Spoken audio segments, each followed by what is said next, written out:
असं पात्र निवडून घेतलेलं आहे, वेगळं केलेलं आहे, यासाठी की धन्याच्या उपयोगाचं पात्र व्हावं, त्या परमेश्वराच्या उपयोगाचं पात्र व्हावं. बघा, काही पात्र असे पण असतात की ज्यांचं काम साधारण आहे, ज्याचं काम एवढं जास्त काही मोठ्या कामासाठी नसतं, साधारण कामासाठी पण असतं. पण ह्या वचनात एक गोष्ट प्रभूने आम्हाला शिकवलेली आहे की जो पात्र आपल्याला वेगळं करेल, आपल्याला शुद्ध ठेवेल, देवाच्या उपस्थितीमध्ये ठेवेल, देवाच्या भयात ठेवेल, देवाच्या मार्गात ठेवेल,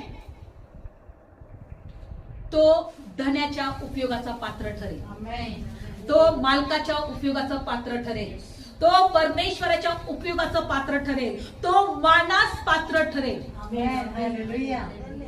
गर्भस्थानात तर निवडलंय, पवित्र तर केलंय, बोलवले तर आहे, देवाच्या ह्या घरात तर तुम्ही आहात, देवाच्या ह्या जगात तर तुम्ही आहात. पण आता तुम्ही मानाचं पात्र ठरायचं आहे की सन्मानाचं पात्र ठरायचंय किंवा अवमानाचं पात्र ठरायचं आहे, हे आम्हाला स्वतः ठरवायचं आहे. Praise Lord. बघा, काही पात्र सन्मानास असतात, काही अवमानास नेमलेली आहे.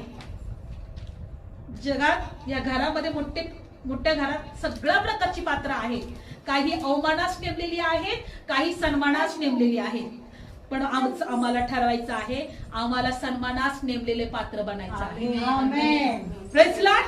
आम्हाला सन्मानास नेमलेलं पात्र बनायचं आहे. मग कसं म्हणता येईल?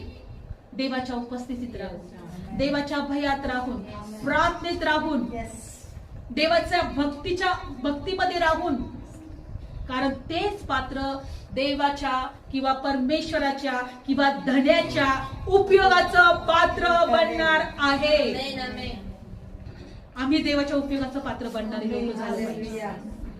Praise Lord. आम्ही देवाच्या उपयोगाचं पात्र म्हणजे अवमानासाठी, अपमानासाठी आणि सन्मानासाठी कोणतं पात्र आपल्याला बनायचं आहे हे आपल्या हातात आहे.